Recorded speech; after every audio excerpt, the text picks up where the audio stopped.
Bonjour. Alors tu veux des objectifs en mode 70-200 mm f2.8, mais malheureusement t'as pas les moyens? Eh bien tu sais quoi, on va en discuter dans un thème très peu abordé sur internet.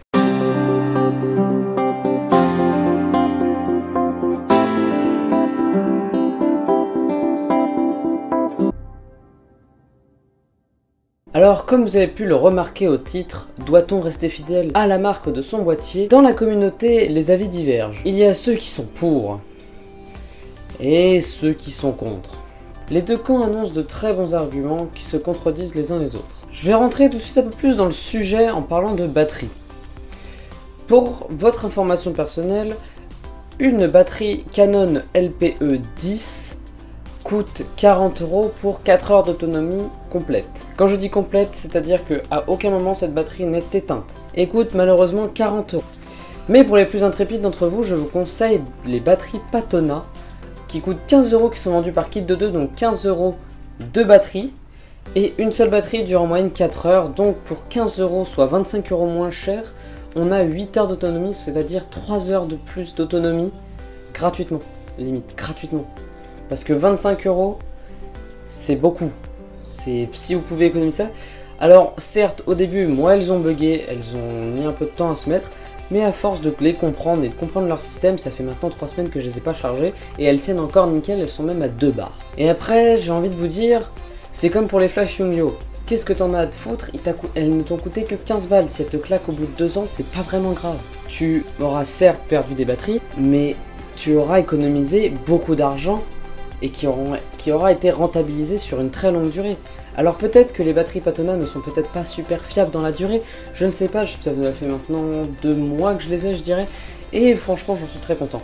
Là où mon avis diverge, c'est pour ce qui touche au boîtier, c'est-à-dire l'objectif. Pour moi, je pense qu'il vaut mieux rester chez Canon ou Nikon en fonction de votre boîtier pour des objectifs d'entrée de gamme. Vous allez avoir une certaine forme de sûreté et vous êtes obligatoirement sûr que cet objectif est fait pour votre boîtier.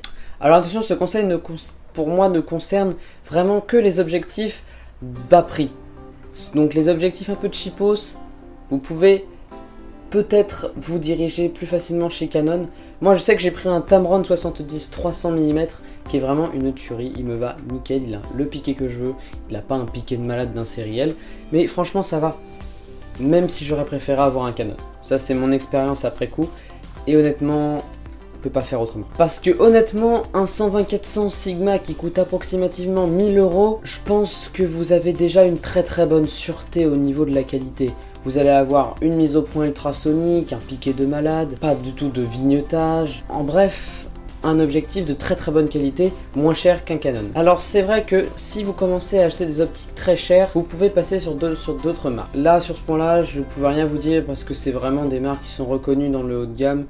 Donc quand je parle de ça, je parle de Sigma, Tamron, même le Samyang qui est considéré comme du Carl Zeiss avec leur 85 f2.8 il me semble, qui est considéré comme du Carl Zeiss. Et Zeiss, c'est des objectifs, c'est des tueries. Donc d'ailleurs aussi Carl Zeiss, qui ne fait pas partie de Canon, mais qui reste vraiment des objectifs de super bonne qualité. Après, bien évidemment, il y a des marques spécialisées. Ceci ne sert à rien de partir sur du Canon si vous avez la possibilité de vous acheter un sac Lowo Pro.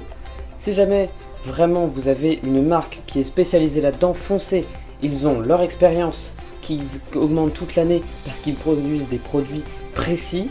Manfrotto, c'est des trépieds, donc ils commencent à faire des goodies qui vont pas bien marcher à mon sens. Mais regardez, Manfrotto, trépied, Lowo Pro, sac. C'est vraiment, ça doit être des réflexes que vous devez avoir. C'est quand vous devez acheter quelque chose dans une marque spécialisée, faites-le. Parce que ça ne sert à rien d'aller chercher des trépieds Canon. Déjà de 1, je crois même pas que ça existe. Mais ça ne sert strictement à rien de prendre une sacoche Canon. Si vous pouvez vous acheter une sacoche Lowo Pro, vous allez avoir la technologie All-Weather qui est quasiment partout. C'est le petit AW qu'il y a sur le produit. Vous avez beaucoup plus de sûreté à prendre quelqu'un qui est spécialisé. C'est comme pour tout, même dans le monde professionnel, vous n'allez pas engager un plombier pour faire de l'électricité. Et bien c'est exactement pareil. Canon, c'est des boîtiers, c'est pas des sacs. Lowo Pro, vous n'allez pas prendre, si jamais ils font des trépieds, vous n'allez pas en prendre parce qu'ils font des sacs. C'est exactement pareil. Pour finir, je dirais que les plus superstitieux devraient rester chez Canon dans tous les cas, sauf marque spécialisée comme je viens de vous le dire, et que pour les plus intrépides, vous pouvez vous permettre de faire quelques économies ou quelques petites folies en allant sur d'autres marques. Par exemple, exemple, moi je possède une batterie grip Neewer et des batteries Patona dont je suis juste fou. J'ai un trépied Handover qui n'est pas une marque référence. J'ai même un objectif 70-300 mm Tamron et tout ce matériel me va très bien alors que ce n'est pas du Canon ou du Nikon. Donc voilà, j'ai décidé de traiter ce sujet parce qu'il était assez intéressant et qui n'a pas été traité sur l'internet français, du moins je l'ai pas trouvé. Du coup voilà, sur ce je vous dis, j'espère que cette vidéo vous aura plu. Si elle vous a aidé à comprendre des choses, n'hésitez pas à me le dire. Sur ce je vous dis, faites de bonnes photos, peace.